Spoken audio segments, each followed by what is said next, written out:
political relationships. It's almost an oxymoron today in some ways to think about that, but political relationships. And she said, keep in mind that there's a lot of hate. Now, not one of my favorite subjects, maybe not one of yours, but it is present. So we will touch on that at least. And I just wish that we could see more mental health and spirituality in political relationships. How about you? Does that make sense to you? We don't see too much of that. I thought I would share with you, some of you are probably political science majors, or you may have studied the body of politic, much more fully than I am, or in government or whatever. But here's a simple way of looking at what is political. Politics is the way that people living in groups make decisions. We might just keep that in mind as an idea. Politics is about making agreements between people so that they can live together in groups like families, tribes like churches, cities, and countries. Now, I know that may not be a political science definition of when we look at it, but I thought it might be an idea to keep in mind as we look at things that are political relationships. As we all are very well aware, two of the topics that lead to as many divides, whether that's nationally or in a family or in churches and elections, religions and politics, right? And some of you probably heard that these are topics you don't discuss in polite company. You ever hear some people say that term? You just don't discuss this in polite company. And I think there's evidence of mental disorders. Now, you have to keep in mind where I come from about this in political relationships. And there's a lot of anxieties we looked at last time, right? There's a lot of anxiety. Distorted thinking, depends on your perspective, probably. Delusions, probably. Narcissism, yes. Extreme and inflexible personality traits. Antisocial behavior.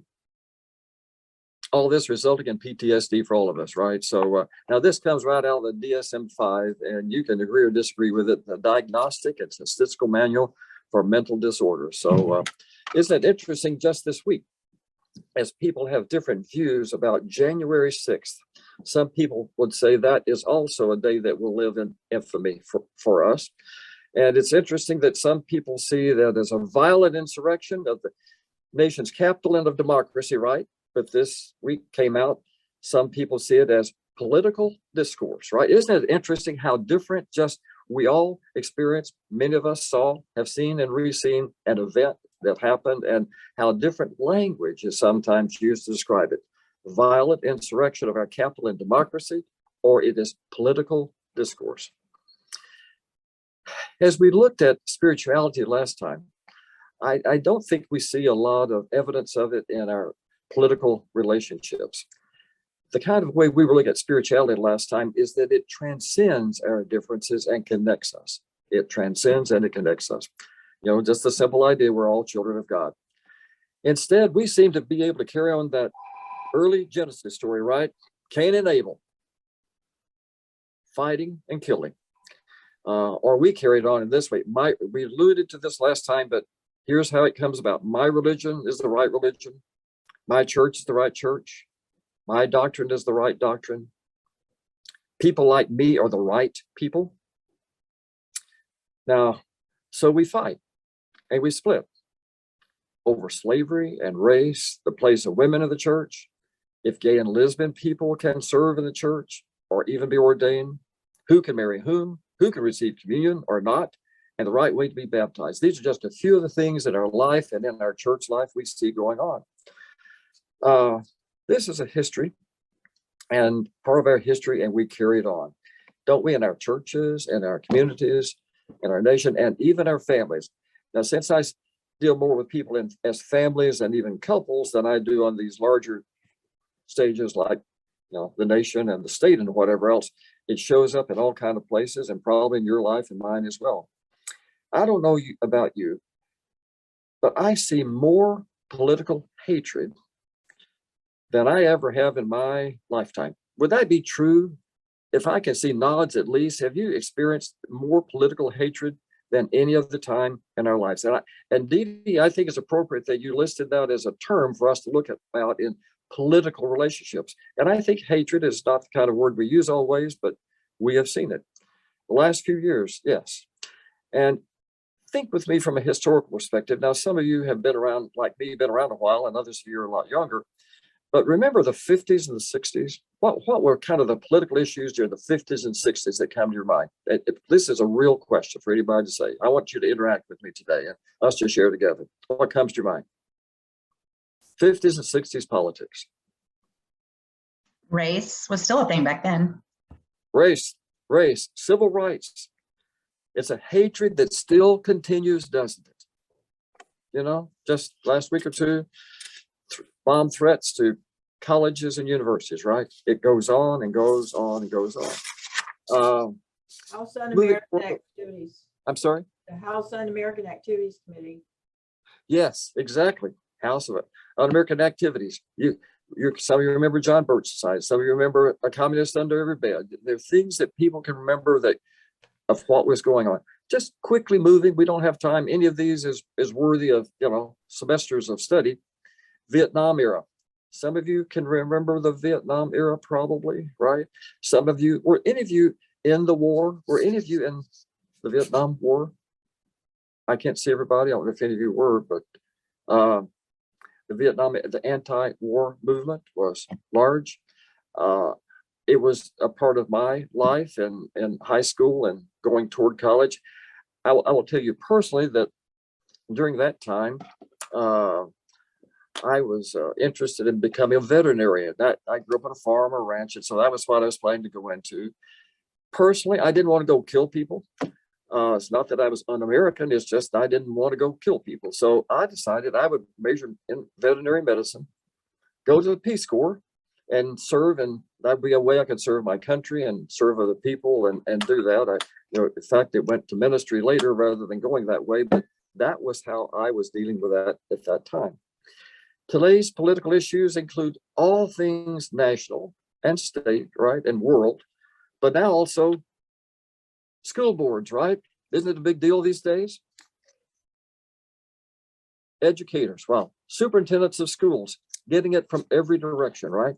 Parents, what can you teach? What can you not teach? What can you read? Or can you read those books or not read those books? What's protected? Remember when schools were just safe places? They were just safe places, and I don't think we had that controversy, but boy, it is a huge part of our political relationship these days, and it gets closer and probably more personal. Now, think with me about presidential races. Anybody be willing to say, what's the first presidential election that you can remember? Anybody be willing to say, what's the first presidential? Start with an older person like me. Well, I do remember. 52. Truman and Dewey. Truman and Dewey. Oh, good for you. Long time ago. Good for you. But Marilyn, you are not that old. Oh, yes, I am. But I remember Truman and Dewey. Remember that iconic picture of the Yes. newspaper? Dewey wins, right? Yeah. Yes. Yeah. The neighborhood kids were chanting, Dewey in the White House, Truman in the garbage can. We remember those things, don't we?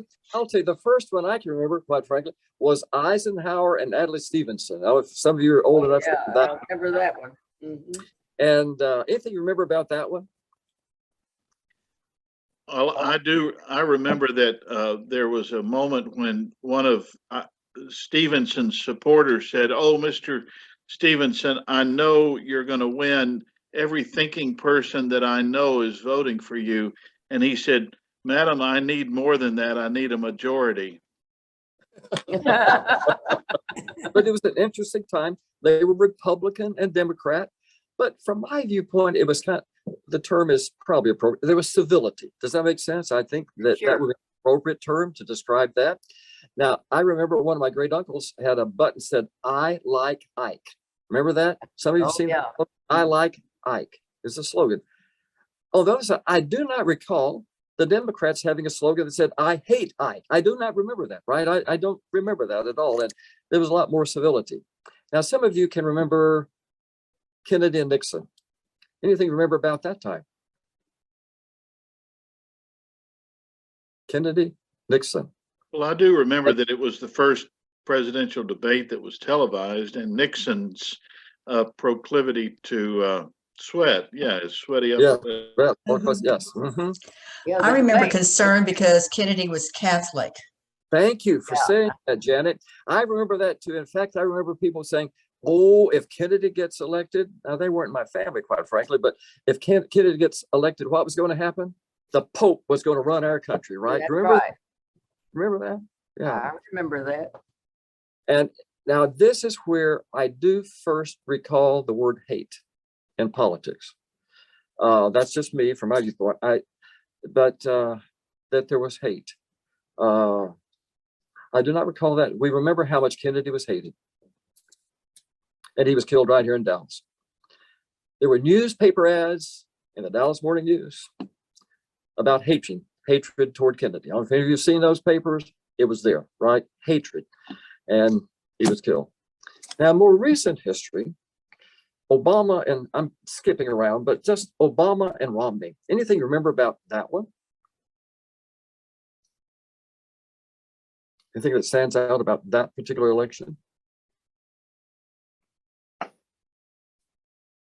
Well, he was the first black candidate for one thing. You bet. Yeah. You bet. I That was remember big, the challenge to his place of birth. You know. Oh, yes. The That was birther idea.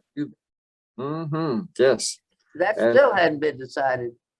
You keep hearing that brought up again. Basically, my recollection is they were respectful to each other. You know, they didn't have such hatred language toward each other. That's my recollection. At least some of you might remember it differently. But it is interesting. A black person and a Mormon. Now, I'm not trying to make fun of that, but, you know, it's the black man and the Mormon. And so that was what a pair. Many people might say they were moral people and that they were family people. I think they were sort of seen that way then and still seen that way. However, during that election, as a therapist, I sit there and usually I'm talking with people about depression and anxiety and relationship problems, issues, and sort of out of the clear blue, one of the people I was seeing in therapy, she's a good church woman. She said, you know, it's a fact that Obama is the Antichrist. Did any of you hear that? Now, some of you may think that. I don't know your group here, but I heard her say that. We do know it is a fact. Don't you love? Now, there's opinions. Have you ever heard the idea that opinion is the lowest form of intelligence? But anyways, because you don't have to have anything to back it up. She said, you know, it is a fact that Obama is the Antichrist. I do remember it kind of taking me aback. Now, as a therapist, I hear a lot of things in here, all kinds of sordid and weird and strange and sad and traumatic things. But that sort of took me aback. What do you say to that? We do know for a fact that Obama is the Antichrist. How do you respond to something like that?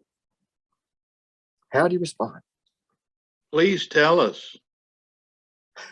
Well, I'm not saying I did it right. Now, we're going to look at ways how we can deal with these things maybe better. But I'll tell you, I'm always honest with you.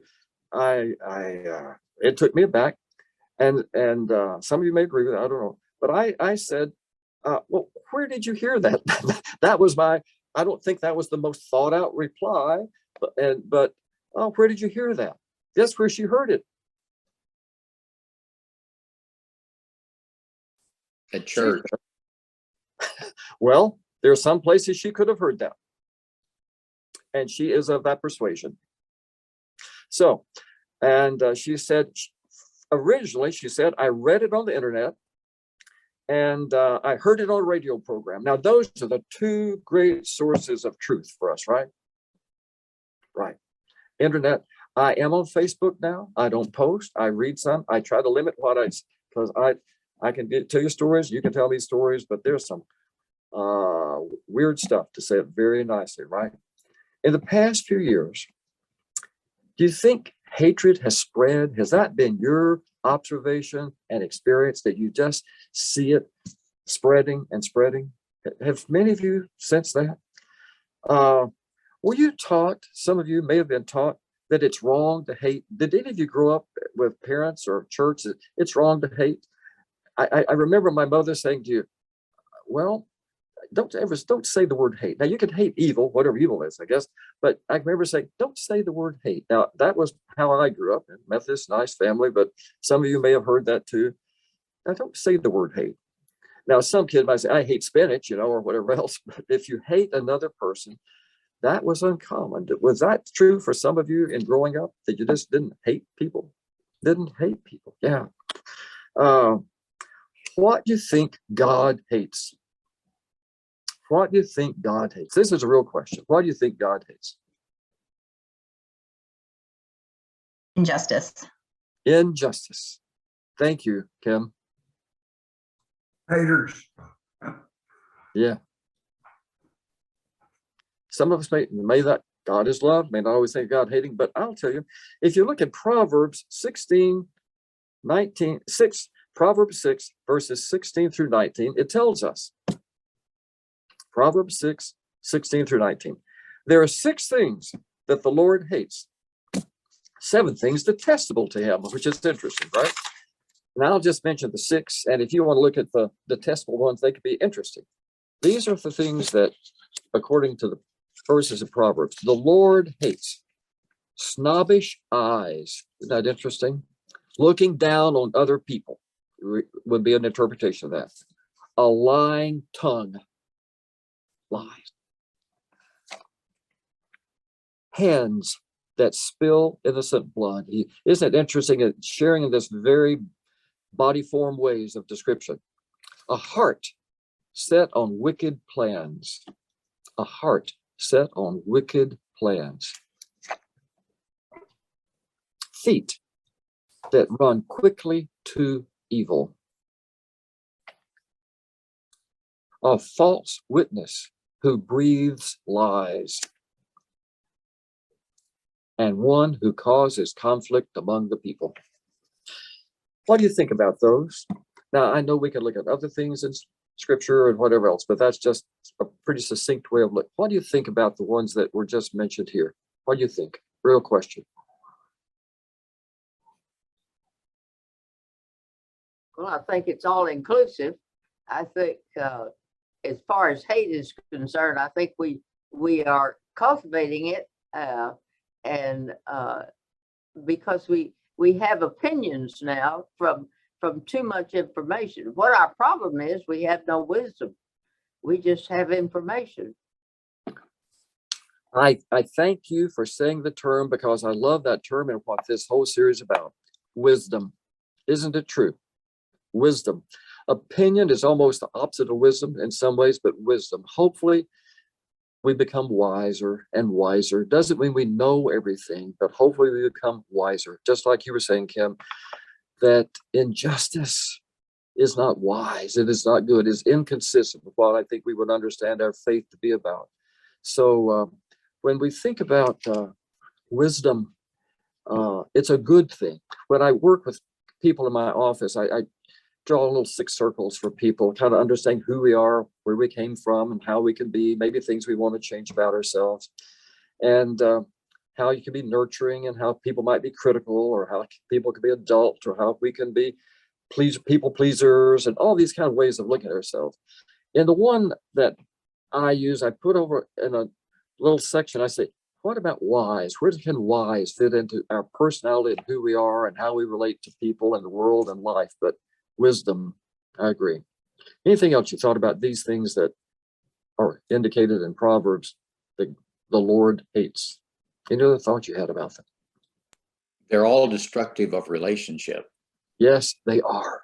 Yes, they are. We're talking about political relationships, and all of them are destructive. And lies. Or, you notice the truth of the tongue and lies, those are really emphasized as well. Thank you, Larry. What else comes to your mind? They're destructive.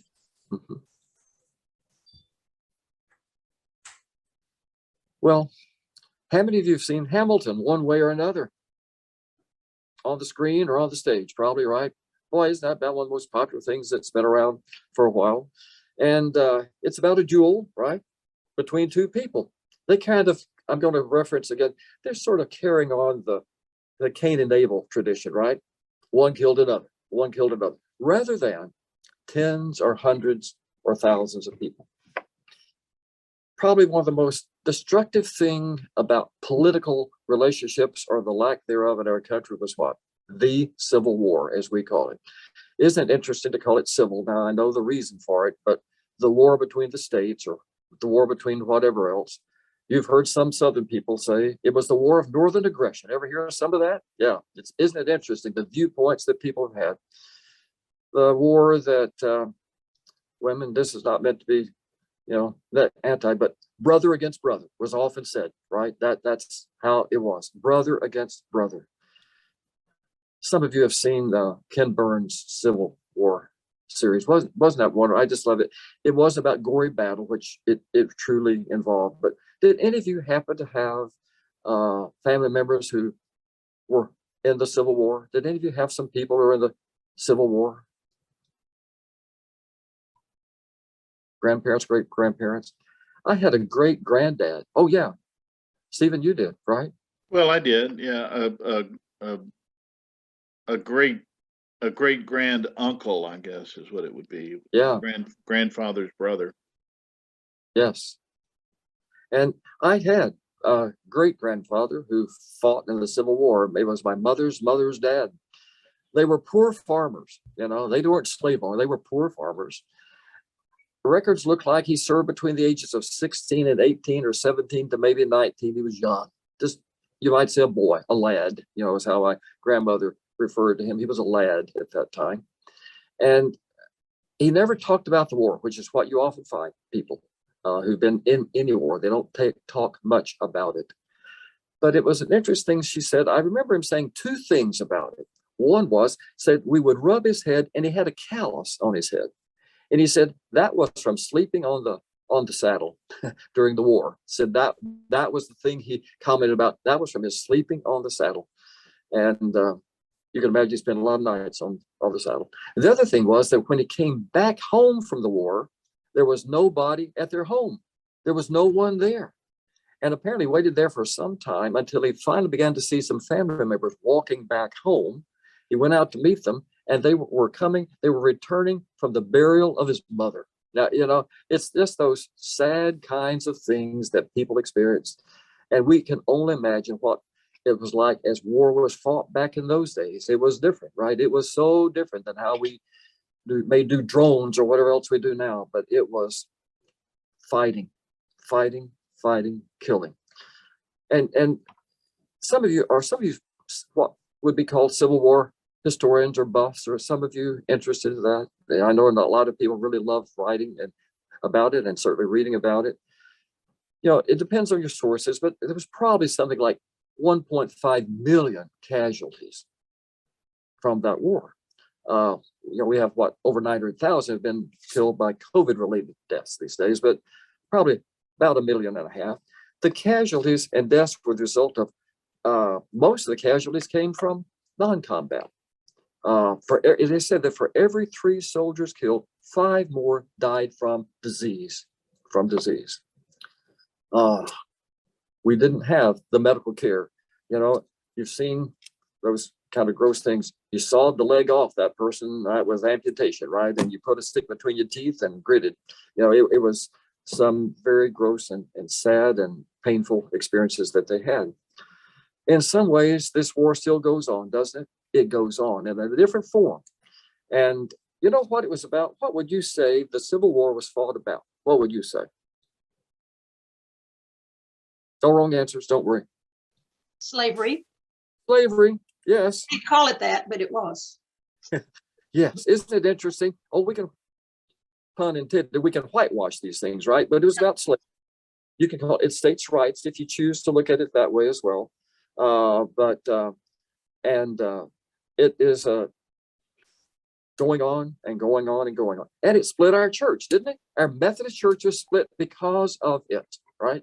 There was the Methodist Episcopal Church, and there was the Methodist Episcopal Church South. Some of you have read about that, know about that in our Methodist history. And it remained that way until, you know when? 1939. Finally, the Methodist Church was formed as it came to be known then. Here we had a war in which Methodists were killing Methodists, and Baptists were killing Baptists, and Christians were killing Christians. And race was really the issue, and it is now. Race is still a divider, isn't it? You know, I look at this screen, it's a divider, right? And our church is still divided because of it in many ways. And now, what is splitting our church now? Sexual orientation. Sexual orientation. There's always something, isn't there? There's always something that we pick on that divides us and splits us. Hate. Why do you think so many people hate? I'm not saying you do, but why do you, a nicer way to say it is, why do you think there is so much hate? Why do you think there is? Why do you think that? Just share it because it is prevalent in our world and certainly in our society and our country in particular. Why do you think there's so much hate? Certainly as we think about political relationships. I would say fear, because of fear. Fear of losing power and just fear of the unknown. Yeah. I totally agree with you. Many times fear underlies it. Fear of losing power, right? Fear of losing my power that's important to me, it's precious. And fear can fuel all kinds of things. Anyone else like to offer something? What do you think? I think it's what it keeps us apart is relationships, and I think that the hatred comes from wanting control. When one party loses control, and they all then that's a national disaster. I just think that the control is guiding us too much. Fear of losing power, like you were saying, Kim, fear of losing control. These go together, don't they? When you feel like you're out of control, or like you were saying, Kim, the unknown, whatever, we don't know. We really like certainty, whatever that means. Isn't it interesting how if I knew what everything was going to happen, then I'd be okay. Good luck. I don't think that's really reality for most of us, but fear of losing power, fear of losing control, and it just boils up and it changes. You know, it really does change the chemistry in our brains. Chemistry is changed in our brains. It triggers aggression. It really does. Isn't You know, it very, I'm sorry. when you say, I hear people say losing control, I think of losing control of yourself, because people who are confident in their position, tolerant of others, don't have that fear. And when we don't know what to do and we're completely amiss, tend towards the emotional side of fear. And then I've got to take a position, and it's easier to hate or dislike somebody else. And it's so disarming to come up against a person who you disagree with, who is completely confident in their position and yet tolerant and loving of you. That's where we all want to go. Thank you for sharing that, Bob. That's what helps us to have relationship. As you know, Larry, you were saying, or we can be in relationship with one another, and that's where we all want to move to. That's not where everyone is, but if we could all help embody that, share that, create that with our lives, with our churches as well, it would be a good thing. Thank you, Bob. That's the healthiness, isn't it? I was doing a seminar recently on mental wholeness. We were looking at the idea of shalom, well-being, you know, a sense of well-being. And I think you're implying that almost, a sense of well-being within oneself, or a sense of wholeness and with other people. If we can have that sort of shalom relationship within and between and among, we would not be having all the stuff that we have. But many times my term is we get primitive. Now, I will put this into kind of my arena where I work, and it will fit with any of us, I think. You know, you see people who get attracted to each other, a couple. They start dating, they fall in love with each other. They get engaged, they get married. They start having children. And then something happens, right? Or some things happen, and then people wind up hating each other and fighting over each other and going to court and tearing up a family. We see it. So I see it on that level many times. So it doesn't surprise me, saddens me, but when we see it on a larger scale and a larger arena or stage, and because it happens even within individuals that you think are falling in love with each other, that things are going well, and then wow, and sometimes those splits stay for generations, don't they, in families? And you've seen that to be true. It is sad, but if we can do those things that we know is better, because many times we get in a fight or flight. I think it's that I call it primitive. When we get very primitive, we go into fight or flight rather than saying, hey, let's sit down here and talk about this, right, Bob? Or hey, let's pray about this, or let us come together as people who love Jesus, and we want to make good out of this. Things really get bad, though, many times when we pull God into it. Have you ever noticed that? When people say, God is on my side, right? In fact, I saw a person send me this thing. I don't know where they got it. I'm thankful that God is on my side. We've got the guns and we know which bathroom to go to. I don't, did any of you get that one? Well, God is on my side. Remember what Mr. Lincoln said? President Lincoln said, we should pray and worry whether we are on God's side. I love that way. And I know people can interpret that in different ways. I think if we looked at that in healthy ways, we would know, is this what God would be saying is important for us to be about? Martin Luther King Jr., God bless him, reminded us of God's purpose. Kim left, but she said injustice. He reminded us of the importance of justice, right? For peace and the beloved community. And to paraphrase Jesus' words, that those who are always left out and behind or on the front row, the last should be first. That's how he would term it.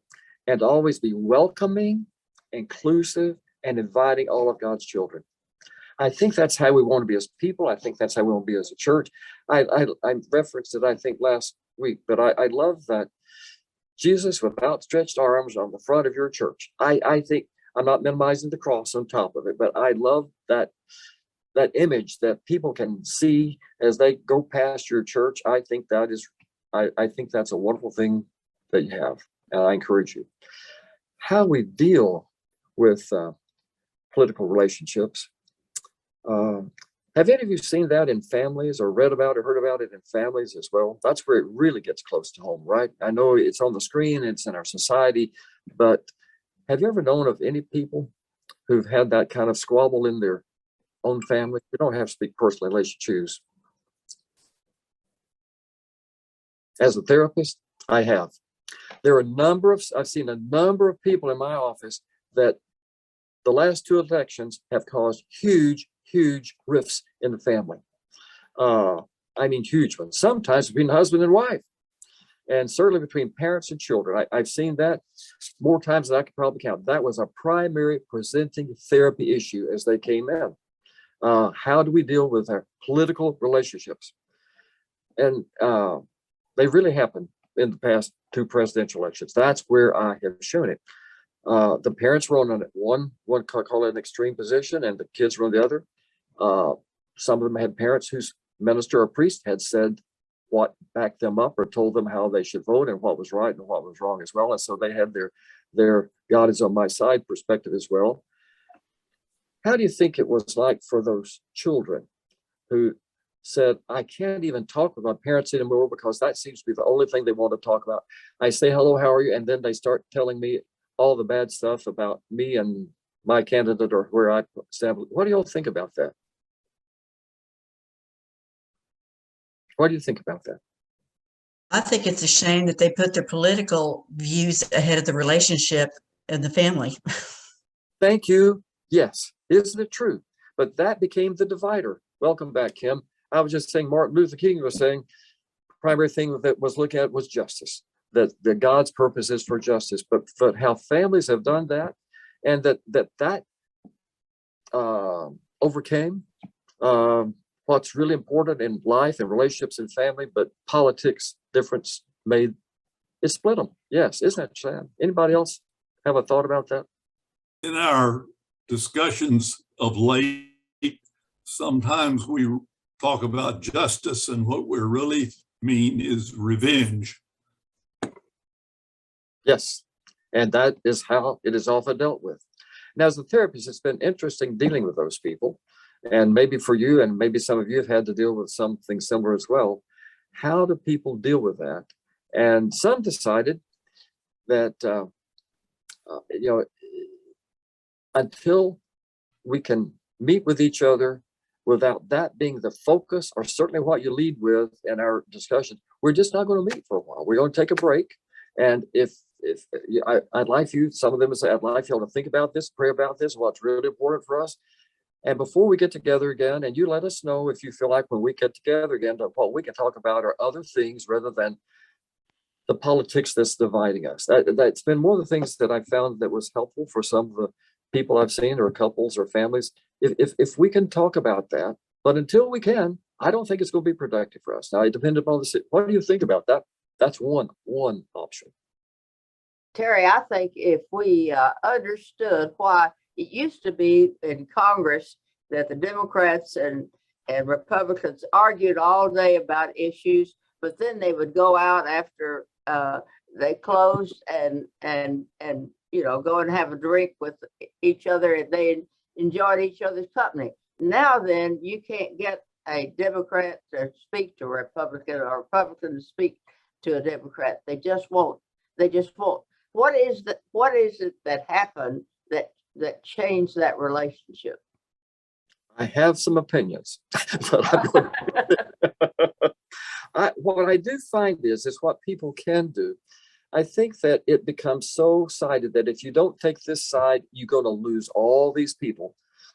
These are my people, and these are my people. I think it comes down to a lot of things. Y'all have some ideas too. I'd love to. Why do you think they can't do that anymore? Why do you think? It's interesting. If you think about the terms we've been using earlier, fear. What do you think the fear might be? If I do that, what do you think the fear might be? That you might convince me. What might they lose? An election. Yes, they can lose. I think they're scared of what they could lose. If I take that stand, and if two people go to the other side, you know what can happen, because you're going to lose. I think the fear of whatever people might lose, whether that's political power, whether that's political contributions, a constituency, you name it, who's not going to like me, what's going to be. But fear, I think, is underlying it if you really look at it. David Gergen, I heard a lecturer at SMU who I thought had one of the most best explanations. He said, when you look at history, it's been unfortunately bipolar until after World War II. And the common thing of Congresses that most of us saw growing up was veterans from World War II in Congress. And they knew what death was. They knew what fear was. And they were united in fighting for their country. So they could get together socially. They could argue back and forth. Dee Dee brought up they used to get together more socially rather than go home every weekend. But the common thing they had was, even their political views differed, they had a united front because they had fought and seen others die for their country. And those people are gone. And Gergen was saying, we're going back to the 19th and the 18th century in politics and the polarization, and that what we saw after World War II was an anomaly, not normality. I agree. I'm always curious about what bonded people, and you have seen that with numerous people who we've seen their relationships, their service in Congress or wherever, or Senate. You've seen who shows up at their funerals. You can look at all kinds of things and know that there's a bond. I'm always curious about what's the bond, and I think that could be on fuller sense, like soldiers or people in families, what brings them together. And Gary? Yeah. I'd like to say that I think as far as a lot of other people have forgotten the basic rules of debate, you debate the issues and you don't attack the person. It's gotten way, way too personal and just ugly. That's right. Yeah. The same kind of thing as you're working with couples who are having conflict. We're going to look at this next week. I think what will happen if next is difficult, challenging conversation. I think next week is not a separate issue. I think we flow into that, and I have some things I'd really like to share with you, and you share with me, and we share with each other that I think moves us in that direction. So thank you. I totally agree. I'm always curious. Yeah, I think we talk more about what separates us Yes. rather than what unites us. And Yes. we aren't talking about values. We're talking about things. Yes. And you can talk about relationships. The problem is there are a lot of people who have relationships, but those relationships are around fear and around hate, not around common values. And we've lost it both, whether it's political, whether it's educational, whether it's medical, whether it's science or religion. We don't talk about what we value anymore. And I think that there's too much information about garbage instead of getting down to the real value.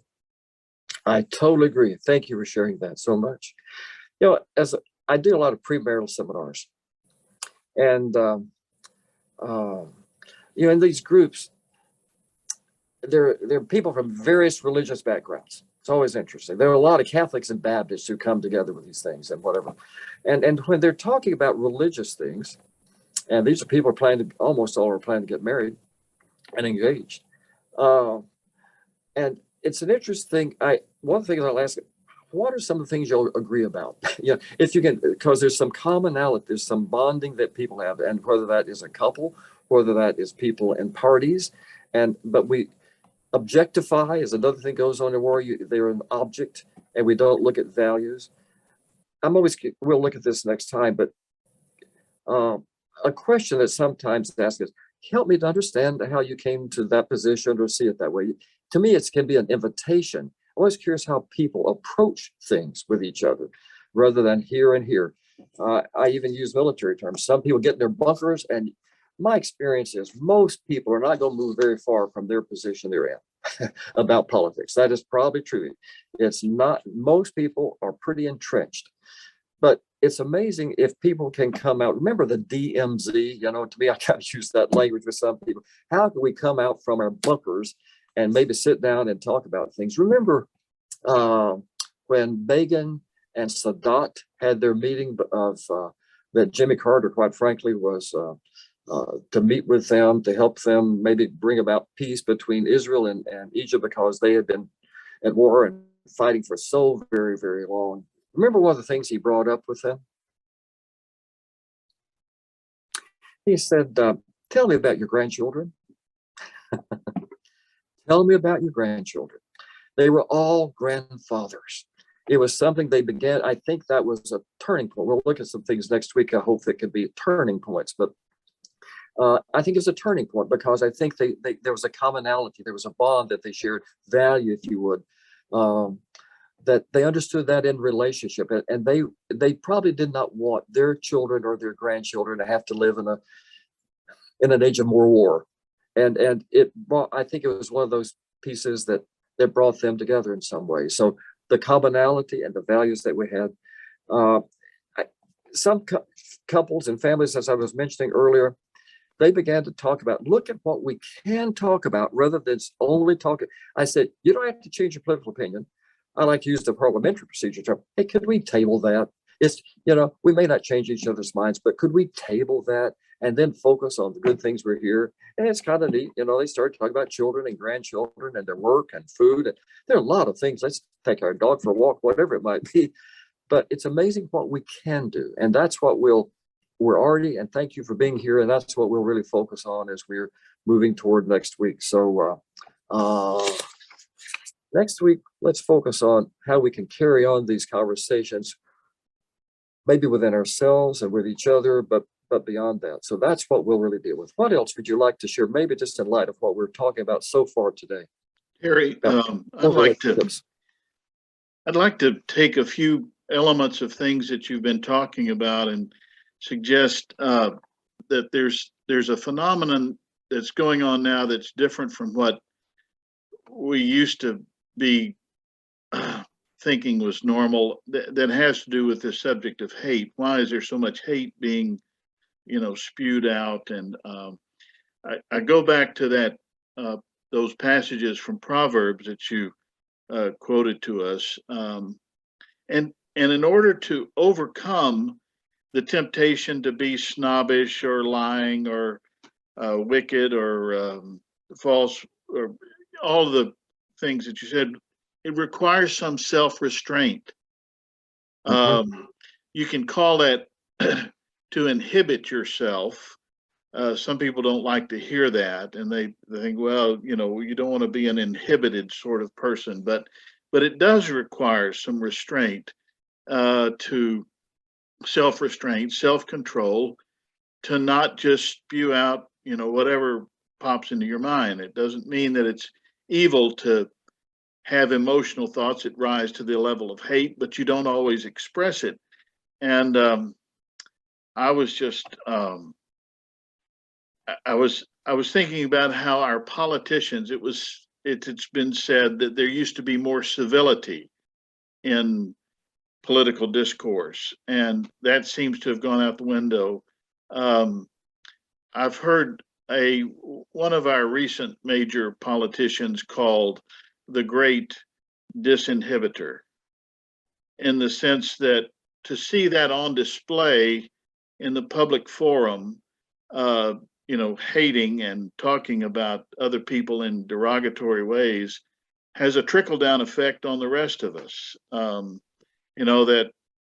That we become less inhibited in a good sense, and avoid and using our God-given gift of self-control to keep those kind of things from entering into the conversation, whether it's ad hominem attacks or whatever.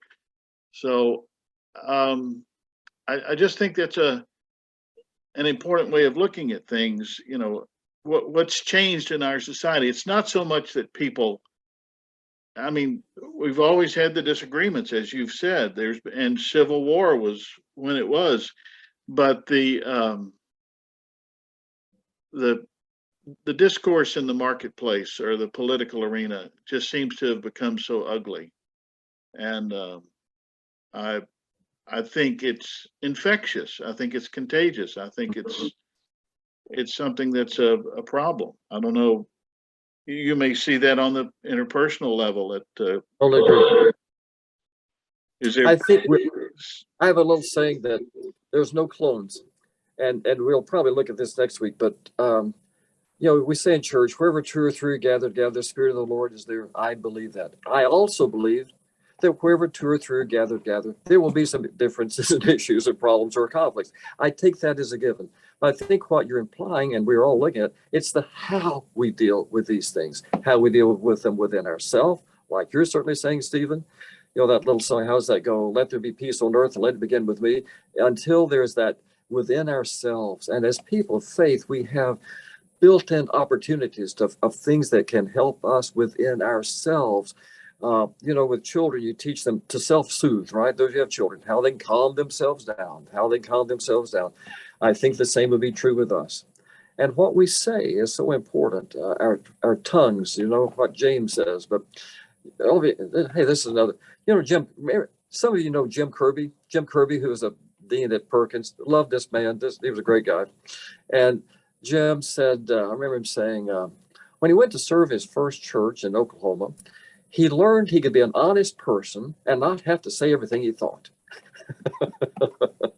And I thought it doesn't mean that you have to repress your feelings and your thoughts and your ideas or your words, but it behooves us, I think, within ourselves that how we deal with other people. It's the how we deal. And you're giving me descriptions, whether that is, Congress people or senators with each other, whether it might be people that around a debate, or whether it's in our own families and in our world.